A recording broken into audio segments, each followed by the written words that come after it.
সবাইকে স্বাগত জানাচ্ছি আজকের এই নিবেদনে। চলুন দেখে নিই চটপট চারটে গুরুত্বপূর্ণ আপডেট। প্রথমেই আমরা দেখব ডোনাল্ড ট্রাম্পের বর্তমান আমেরিকার সমাজে গ্রহণযোগ্যতা কতখানি।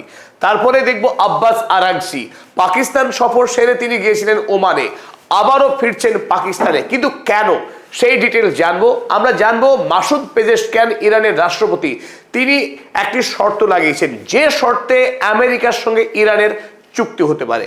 ওদিকে ডোনাল্ড ট্রাম্প তিনি বলেছিলেন বেঞ্জামিন নেতানিয়াহুকে তিনি সম্পূর্ণ নিষেধ করেছেন, যুদ্ধবিরতি ভেঙে আর লেবাননে আক্রমণ করা যাবে না, কিন্তু সেই নির্দেশকে অমান্য করে বেঞ্জামিন নেতানিয়াহু ডোনাল্ড ট্রাম্পকে তিনি বাড়ির পোষা ল্যাপডগ বানিয়ে লেবাননে যথারীতি হামলা চালাচ্ছেন।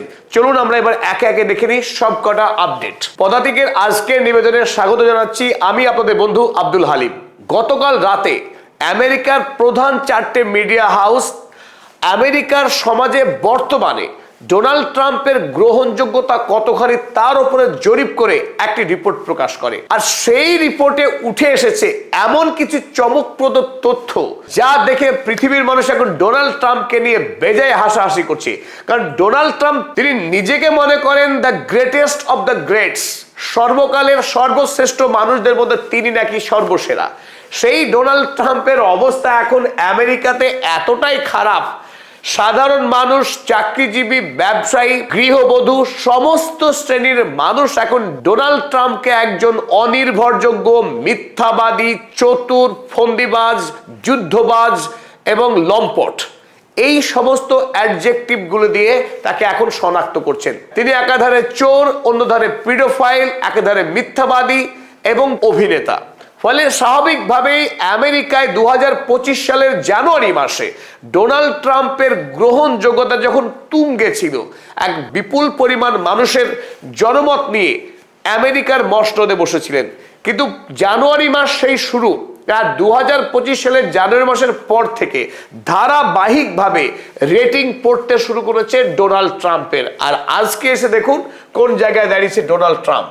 এই মুহূর্তে আমেরিকার মাত্র 34% মানুষ ডোনাল্ড ট্রাম্পকে সমর্থন করছেন একজন নির্ভরযোগ্য শাসক হিসেবে। উল্টো থেকে 66% মানুষ তারা মনে করছে যে ডোনাল্ড ট্রাম্প দেশ পরিচালনার পক্ষে একজন অযোগ্য উন্মাদ, তিনি আমেরিকার রাষ্ট্রপতি হওয়ার উপযুক্ত নন, তিনি মানসিক স্থিতি হারিয়েছেন, তার ঠিকানা পাগলাগারদে হওয়া উচিত এবং অবিলম্বে তার রাষ্ট্রপতি পদ ত্যাগ করা উচিত। অপরদিকে আরো একটি জরিপে দেখা যাচ্ছে আমেরিকার 55% মানুষ তারা মনে করছেন খুব জরুরি অবস্থায় ডোনাল্ড ট্রাম্পকে রাষ্ট্রপতি পদ থেকে বহিষ্কার করা উচিত, তাকে ইমপিচ করা উচিত, নইলে আমেরিকার সমাজকে ধ্বংস করে দেবে এই উন্মাদ দানবটা। অতএব আমেরিকার হোয়াইট হাউসের জন্য এই ব্যক্তি অত্যন্ত বিপজ্জনক। হোয়াইট হাউস থেকে এই বিপজ্জনক প্রাণীটিকে অবিলম্বে সরানো উচিত আমেরিকার স্বার্থে, বিশ্ব শান্তির স্বার্থে।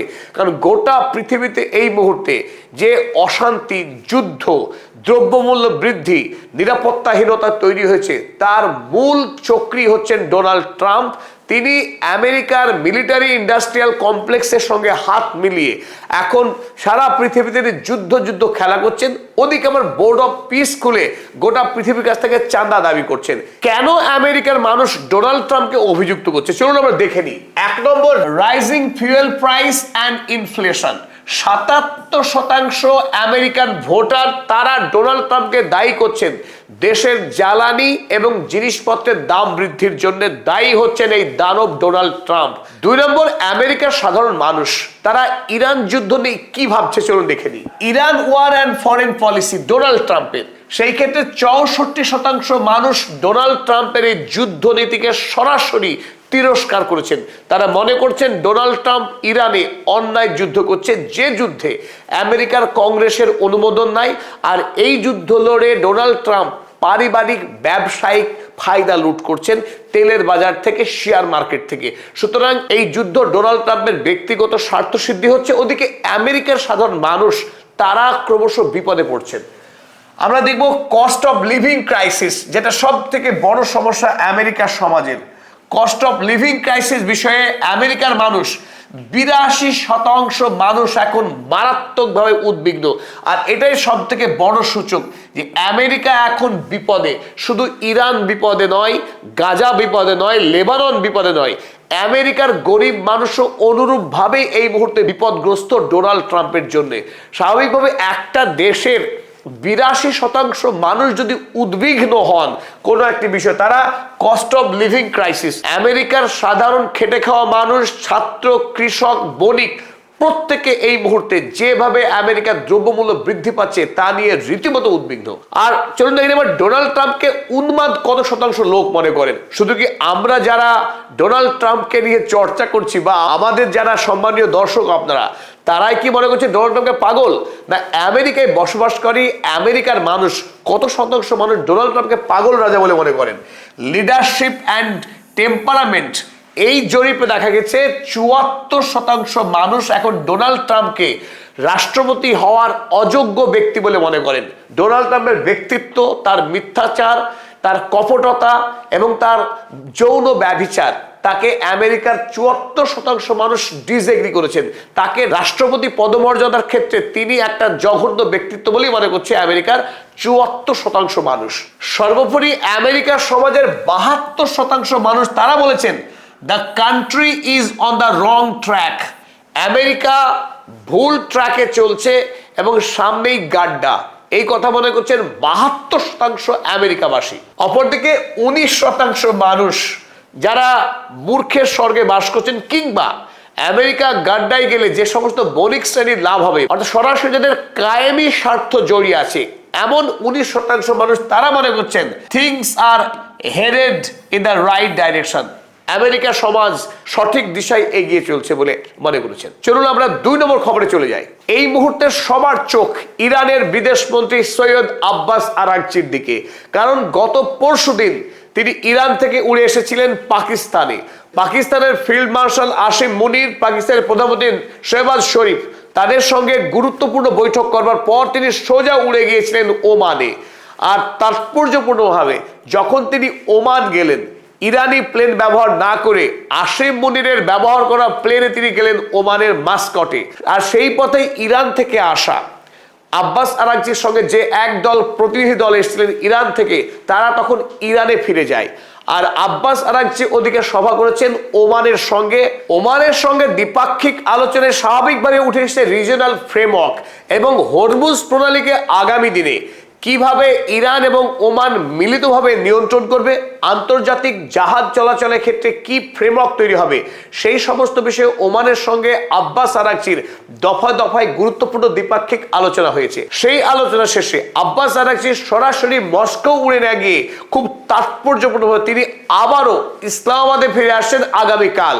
আর আজ সন্ধ্যাবেলায় ইতিমধ্যে ইরান থেকে রওনা দিয়েছে ইরানের সেই বিশেষ প্রতিনিধি দল, যারা সৈয়দ আব্বাস আরাগচির সঙ্গে আরো একবার ইসলামাবাদে মিলিত হয়ে পাকিস্তান প্রতিনিধির সঙ্গে আমেরিকার সঙ্গে ইরানের যে দ্বিপাক্ষিক চুক্তি বা আলোচনার প্রসঙ্গ তা নিয়ে মধ্যস্থতাকারী পাকিস্তান রাষ্ট্রের সঙ্গে আরো এক দফা গুরুত্বপূর্ণ আলোচনা হবে দুই দেশের মধ্যে। আর তারপর আব্বাস আরাগচি তার সমস্ত পারিষদবর্গকে নিয়ে তিনি সোজা মস্কো রওনা দিচ্ছেন। আমেরিকার সঙ্গে যে বর্তমানে এই মুহূর্তে ইরানের যে যুদ্ধের পরিস্থিতি, সেই পরিস্থিতিকে কূটনীতির মাধ্যমে সমাধান করা যায় কিনা সেই বিষয়ে রাশিয়ার সঙ্গে গুরুত্বপূর্ণ আলোচনা হতে যাচ্ছে বলেই অনুমান করা হচ্ছে। কারণ এখনো পর্যন্ত ইরানের অন্যতম 2 বন্ধু রাষ্ট্র, একদিকে চীন, অপরদিকে রাশিয়া। তাই চীনের সঙ্গে এবং রাশিয়ার সঙ্গে বোঝাপড়া না করে ইরান কোনো গুরুত্বপূর্ণ সিদ্ধান্ত নেবে না আমেরিকার বিষয়ে, সেটাই এখন পর্যন্ত স্পষ্ট। আর এই প্রেক্ষিতে আরো একটি গুরুত্বপূর্ণ ইনফরমেশন আপনাদের সঙ্গে শেয়ার করতে চাই। রাশিয়াতে আব্বাস আরাগচি যখন বৈঠক করবেন রাশিয়ান প্রতিনিধি দলের সঙ্গে, তখন চীনের একটি গুরুত্বপূর্ণ কূটনৈতিক দলও উপস্থিত থাকার খবর পাওয়া গেছে। আর এখান থেকে আমরা যে খবর ধারাবাহিকভাবে আপনাদেরকে বলে আসছি, IRC, ইরান রাশিয়া চায়না পাওয়ার ব্লক, সেই পাওয়ার ব্লক আগামী দিনে একটা বৃহত্তর রূপ ধারণ করতে যাচ্ছে। ব্রিক্স এখন ইতিহাস। ব্রাজিল, রাশিয়া, ইন্ডিয়া, চায়না যে পাওয়ার ব্লক তৈরি হয়েছিল, যাকে G7 এর অপোজিটে শক্তিশালী পাওয়ার ব্লক বলে মনে করা হচ্ছিল, সেই পাওয়ার ব্লক কিন্তু এখন ধীরে ধীরে প্রায় বিলুপ্তির পথে যাচ্ছে। আর এই জায়গায় চীন, ইরান, রাশিয়া, এই ত্রৈরাষ্ট্রিক যে জোট, সেই জোট কিন্তু গোটা পৃথিবীতে একটি মহাপরাক্রমশালী শক্তি হিসেবে আত্মপ্রকাশ করতে যাচ্ছে।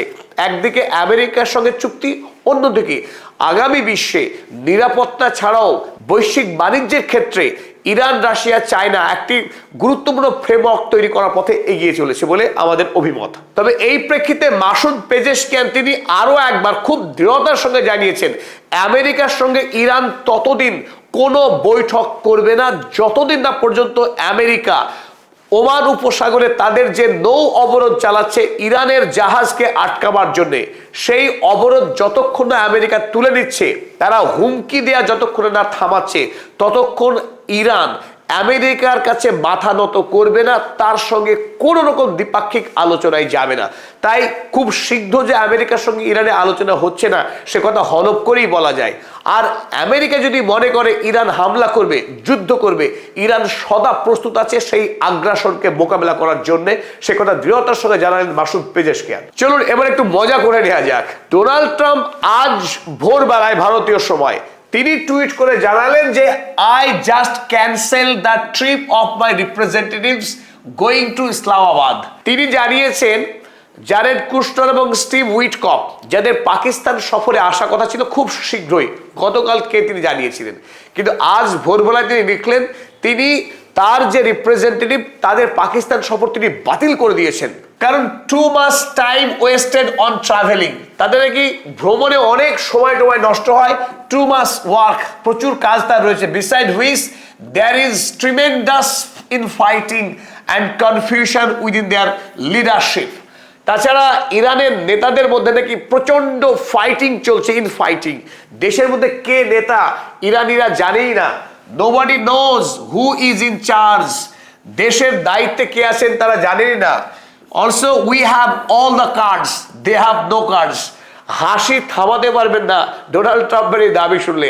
হি হ্যাভ অল কার্ডস, তিনি তাস খেলতে বসেছেন, রুইতন, হরতন, গোলাম বিবি সব তার হাতেই রয়েছে, আর ইরানের হাতে ফাঁকা সাদা তাস। সেই তাস দিয়ে ইরান বাজিমাত করতে পারবেন না। সেই তাস খেলার বাজিগার ডোনাল্ড ট্রাম্প তিনি দাবি করছেন ইরানের সঙ্গে, তাই তিনি আপাতত কোনো বৈঠকে যাচ্ছেন না, ক্যান্সেল, ফিনিশ, ওভার করে দিয়েছেন মিটিং। কিন্তু আসল সত্য এই, আব্বাস আরাকচি নিজেই আমেরিকার প্রতিনিধি দলের জন্য কোন রকম অপেক্ষা না করে নিজের শিডিউল মেনে তিনি যথারীতি মাস্কটের উদ্দেশ্যে রওনা হয়েছেন পাকিস্তান ছেড়ে। তাই পাকিস্তানে এসে আমেরিকার প্রতিনিধি দলের কারোর সঙ্গে মিট করবার কোনো সুযোগই ছিল না। আব্বাস আরাকচির সপাটে ডোনাল্ড ট্রাম্পকে চড় মেরেছেন, তার প্রতিনিধি দল পাঠানোর প্রস্তাবে কোন রকম পাত্তাই দেয়নি, ভ্রুক্ষেপই করেনি আব্বাস আরাকচি। সুতরাং ডোনাল্ড ট্রাম্পের কিছু করার ছিল না তার প্রতিনিধি দলের পাকিস্তান ভ্রমণ ক্যান্সেল করা ছাড়া। অতএব তিনি মুখ রক্ষা করলেন, আমি সেই শ্রীমান হনু যে ক্যান্সেল করেছে আমেরিকান রিপ্রেজেন্টেটিভদের পাকিস্তান ভ্রমণ। শেষ সব থেকে মর্মান্তিক যে খবর আপনাদের সামনে তুলে ধরতে চাই, ডোনাল্ড ট্রাম্প এক সপ্তাহ আগে দাবি করেছিলেন যে Benjamin Netanyahu is prohibited from further attack on Lebanon. লেবাননে আর আক্রমণ করতে পারবে না বেঞ্জামিন নেতানিয়াহু, কারণ তিনি নিষেধ করে দিয়েছেন বেঞ্জামিন নেতানিয়াহুকে। ওদিকে বেঞ্জামিন নেতানিয়াহু তিনি জানাচ্ছেন যে I am not the lapdog of Donald Trump.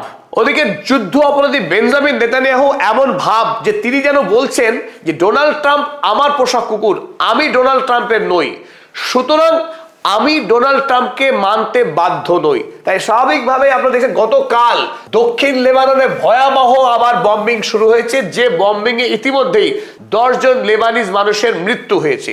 অথচ খাতায় কলমে লেবাননের সঙ্গে ইসরায়েলের যুদ্ধবিরতি চলছে, আর যে যুদ্ধবিরতির গ্যারান্টার খোদ ডোনাল্ড ট্রাম্প, খোদ আমেরিকা যুক্তরাষ্ট্র জিম্মি হওয়ার পরেও বেঞ্জামিন নেতানিয়াহু বহাল তবিয়তে লেবাননের উপরে বোমা বর্ষণ করতে পারে, খুন করতে পারে।